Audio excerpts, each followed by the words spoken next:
Inganda 35% z'inganda zose ziri mu gihugu cy'u Rwanda zamaze gufungwa. Ni mu nganda zasuraga ibinyobwa by'amarikeri akunzwe n'abatari bake mu gihugu cy'u Rwanda. Twavuga nka Ingufu Gin, Bourbon Stick Gin ndetse na Red Warage ndetse n'izindi zitandukanye. Bavuze ko ari inzoga zishobora kuba zangiza ubuzima bw'abanyarwanda, harimo guhuma, kugenda ubyimba amaguru bitewe nuko ubuziranenge bwazo butuzuye. Iki ni igikorwa cyabayeho cyihuse cyane, dore ko n'ibicuruzwa cyangwa se ibizwi nka ethanol zikoreshwa mu gukoresha inzoga nazo kugeza kuri uyu munsi nta muntu n'umwe mu gihugu cy'u Rwanda ufite uburenganzira bwo kutumiza ethanol. Ibigo byaranguye inzoga za Ingufu Gin Limited, NBG Limited, Ingufu Gin Limited yatangiye kuzenguruka mu bigo mu gihugu hose bongera gusubiranwa bya bicuruzwa, ukumva ko ari ibintu bikomeye kandi bishobora kuba bigiye guteza igihombo. Umunyamabanga muri Minisiteri y'Ubuzima abajijwe kuri televiziyo y'igihugu ko nta ngaruka bizagira cyangwa se nta gihombo bizagira, yavuze ko icyambere na mbere ari ubuzima bw'abantu, ibindi byose biza nyuma. Urumva ko kubijyanye n'amafaranga cyangwa se kubijyanye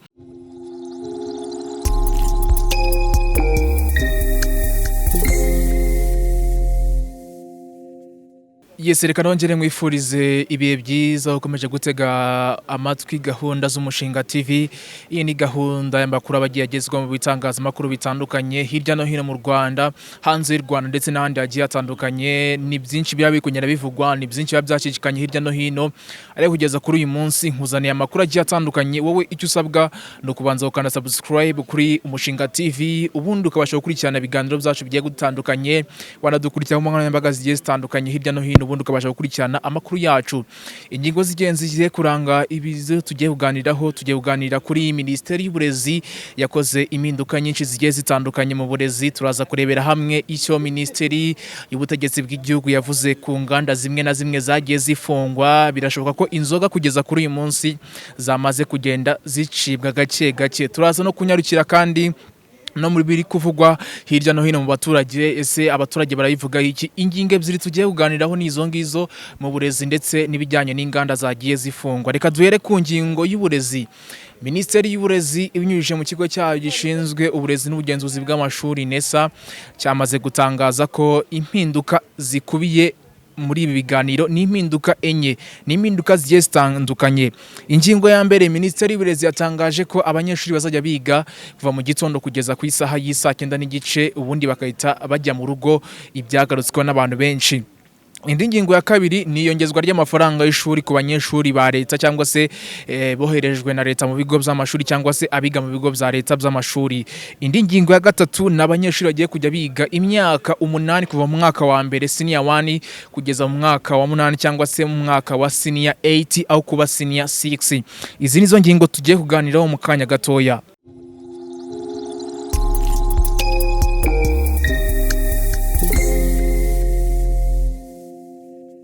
Reka duhere ku ngingo ya mbere. Abanyeshuri biga mu mwaka cyangwa se mu mashuri yisumbuye ndetse na primaire ku munsi wo kwa gatanu bazajya bataha ku isaha y'isa 9:30. Minisitiri w'Uburezi abitangaza yavuze ko bamwe mu banyeshuri baba bananiwe cyangwa se abarezi babo batabona umwanya wo kwihugura kugira ngo bakore byinshi bitandukanye mu mahugurwa bagenewe. Minisitiri w'Uburezi abitangaza yavuze ko bagomba kujya bataha ku isaha y'isa 9 ku munsi wo kwa gatanu kugira ngo abarezi nabo bajye muri training zabo amasaha cyangwa se isaha 1:30, ubundi bagataha ku isaha y'isa 11. Iyi ngiyi ni inkuru erekezwa nuko abanyeshuri ubundi byari bisanzwe ko tuva mu gitondo cyangwa se abanyeshuri bava mu gitondo ku isaha y'isa 2:30 bakageza ku isaha y'isa 11 bakiri mu ishuri. Ariko Minisitiri w'Uburezi yavuze ko ibi ngibi ari ukunaniza abanyeshuri cyangwa se uburezi butajyanye n'igihe. Abivuga yavuze ko abungubu ari uburezi butajyanye n'igihe, ahubwo abanyeshuri cyangwa se bazajya biga kuva mu gitondo saa 2 bakageza ku isaha y'isa 9:30 zo ku mugoroba. Ubwo no kuva mu gitondo saa 2 kugeza saa 6:30 bakajya gufata ifunguro rya saa 6:30 bakagaruka mu ishuri, ubundi bakageza ku isaha y'isa 9:30, bigatuma noneho bamara kujya ku isaha y'isa 9:30 bakahita bajya mu rindi gice cya kabiri cy'umunsi. Ubwo no kwiga ariko batari kumwe na mwarimu, badahura na mwarimu, bari hanze nabwo batari kwigira mu ishuri bicaye mu ishuri, dore ko byagaragaye ko abanyeshuri bicara mu ishuri. Ubushakashatsi bwagaragaje ko abanyeshuri kuva mu gitondo saa 2 kugeza saa 9:30 baba bamaze kunanirwa, kuva saa 9:30 kugeza saa 11 bazajya mu byo bita recreation cyangwa se ibijyanye na twabyita nka pratique cyangwa se gushyira mu ngiro ibyo biga. Urugero yatanze yaravuze ati niba umunyeshuri yigishijwe ibijyanye na computer cyangwa se ibijyanye na ICT, azajya ajya mu cyumba cyangwa se muri club ya ICT hanze ngo mu busitani bw'ikigo ahantu hanze hatandukanye, ubundi abashe gusubiramo na bagenzi be muri club, abashe gusubiramo ibyo yize. Bivuze ngo izi club ziri mu bigo by'amashuri zongeye guhabwa agaciro. Ibi rero abanyeshuri inkuru bayakiriye hejuru, bayakiriye mu birere, bavuga ko ari ibintu byiza cyane Minisiteri y'Uburezi yatekereje ku kazi kanini bari basanzwe bakora kuva mu gitondo saa 2 kugeza ku isaha y'isa 11 bari mu mashuri. Indi ngingo ya kabiri nabwe tuza kuvugaho ni ibijyerekeranye nuko Minisiteri y'Uburezi yavuze ko abanyeshuri biga ibijyanye n'amashuri y'inderabarezi TSS mu ndimi z'amahanga cyangwa se mu mine ibijyanye n'uburezi cyangwa se bigisha kwigisha, bazajya biga kuva mu mwaka, ubundi twigaga kuva mu abize niba byibuka neza, wigaga kuva mu mwaka wa senior 1 kugeza mu mwaka wa senior 3, icyiciro cya mbere cy'amashuri yisumbuye twita tronc commun.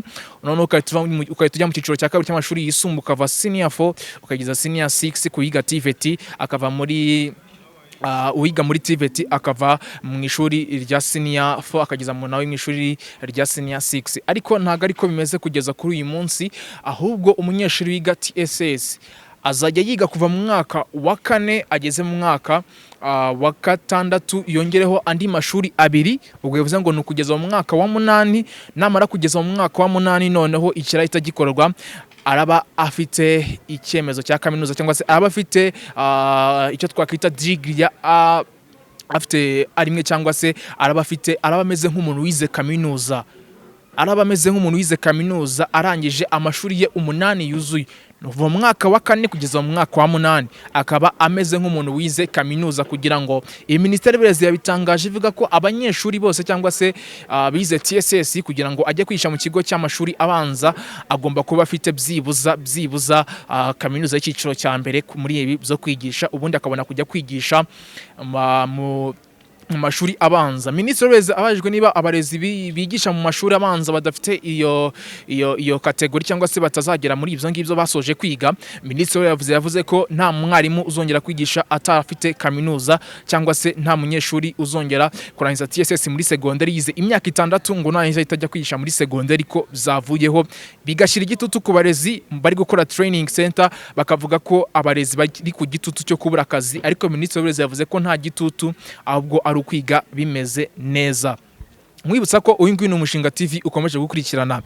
Indi ngingo rero ni ingingo yo kongeza amafaranga y'ishuri ku banyeshuri. Abanyeshuri bishyuraga mu mwaka wa primaire bishyuraga amafaranga 970 niba nibeshye, segonderi bakishyura hafi 12 ngahe, none uwiga muri segonderi abamo acumbikirwa cyangwa se muri boarding school akishyura 85 z'amafaranga y'u Rwanda. Ariko aya mafaranga yagiye yongerwaho, ntibeshye niba muri segonderi basajya bishyura amafaranga 150 gutyo birenga, noneho muri uwiga segondari ko yiga ata cyangwa se muri 9 years cyangwa se 12 years azagisha yishyura ibihumbi hafi 25 n'amafaranga arengaho. No muri primaire bahita bishyura amafaranga inote y'ibihumbi 2500 arengaho n'udusheri dukeya. Abarezi cyangwa se ababyeyi bavuze ko n'amafaranga bishyuraga yarabaremereye kubera yuko amafaranga muri iyi minsi yarabuze.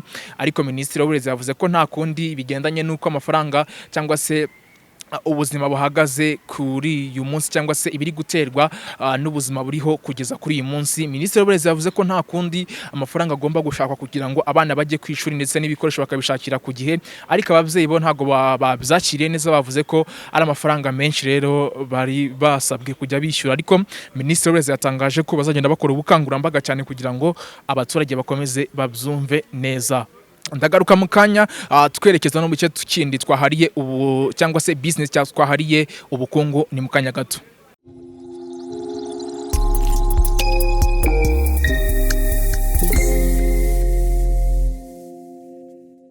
Tugiye mu makuru arimo aravugwa mu bukungu. Inganda zicuruza inzoga cyangwa se inganda zenga udusembuye mu gihugu cy'u Rwanda, inganda 35% z'inganda zose ziri mu gihugu cy'u Rwanda zamaze gufungwa. Ibi ngibi nibikozwe na Minisitiri w'Ubutegetsi bw'igihugu cyangwa se Minisitiri w'Ubutegetsi bw'igihugu ubwo ari kuri televiziyo y'igihugu RBA yatangaje ko zimwe mu nganda zinakomeye twari tumenyereye mu gihugu cy'u Rwanda zamaze gufungwa. Ingufu Gin Limited, NBG Limited zamaze gufungwa. Ni mu nganda zasoraga ibinyobwa by'amarikeri akunzwe n'abatari bake mu gihugu cy'u Rwanda. Twavuga nka Ingufu Gin, Bourbon Stick Gin ndetse na Red Warage ndetse n'izindi zitandukanye. Bavuze ko ari inzoga zishobora kuba zangiza ubuzima bw'abanyarwanda, harimo guhuma, kugenda ubyimba amaguru bitewe nuko ubuziranenge bwazo butuzuye. Iki ni igikorwa cyabayeho cyihuse cyane, dore ko n'ibicuruzwa cyangwa se ibizwi nka ethanol zikoreshwa mu gukoresha inzoga nazo kugeza kuri uyu munsi nta muntu n'umwe mu gihugu cy'u Rwanda ufite uburenganzira bwo kutumiza ethanol. Ibyo ni Minisitiri w'Ubutegetsi bw'igihugu yabitangaje kuri televiziyo y'igihugu. Ibi ariko byagarutswe nyuma y'uko no mu minsi yashize twabonye itangazo rivuga ko ibinyobwa byenzwe n'abaturage, imitobe, ubushera, ibigage ndetse n'ibindi byose, kubyenga cyangwa se kubikoresha mu bukwe, kubikoresha mu birori, ugomba gusaba icyangombwa cyemeza koko ugiye gukoresha ibyo binyobwa. Hakaza abashinzwe muri Rwanda FDA, ikigo gishinzwe ubugenzuzi bw'imiti n'ibiribwa, bagakora isuzuma kugira ngo barebe ko ibyo binyobwa bitagize icyo byangiza cyangwa se bitagifite icyo birimo birangiza. Abaturarwanda benshi baragira bati inzoga zari zimaze kuba nyinshi mu rubyiruko. Izi nzoga z'amarikeri ngo biragoye ko zizongera kugaruka ku isoko. Ibigo byaranguye inzoga za Ingufu Gin Limited, NBG Limited. Ingufu Gin Limited yatangiye kuzenguruka mu bigo mu gihugu hose bongera gusubiranwa bya bicuruzwa, ukumva ko ari ibintu bikomeye kandi bishobora kuba bigiye guteza igihombo. Minisitiri w'Ubuzima, umunyamabanga muri Minisiteri y'Ubuzima, abajijwe kuri televiziyo y'igihugu ko nta ngaruka bizagira cyangwa se nta gihombo bizagira, yavuze ko icyambere na mbere ari ubuzima bw'abantu, ibindi byose biza nyuma. Urumva ko kubijyanye n'amafaranga cyangwa se kubijyanye nuko aya mafaranga ashobora kuba ari igihombo gikomeye, ntago ibyo ngibyo byitaweho, no kugira ngo ubuzima bw'abaturage. Inyinshi zatangiye kumenwa. Ingufu Gin Limited ikorera hariya ku Ruyenzi yo imiryango yafunze kugeza kuri uyu munsi, ntago bacyemerewe gukora. Abakunzi b'amarikeri cyangwa se abakunzi b'inzoga zitandukanye murasabwa kujya munywa inzoga zo. Umuturage umwe twaganirira tubwiye ko kuba wakigondera izi byeri za 2500, kuba wahembwa 5000 ukajya kugura byeri ya 2500 ari ibintu butumvikana.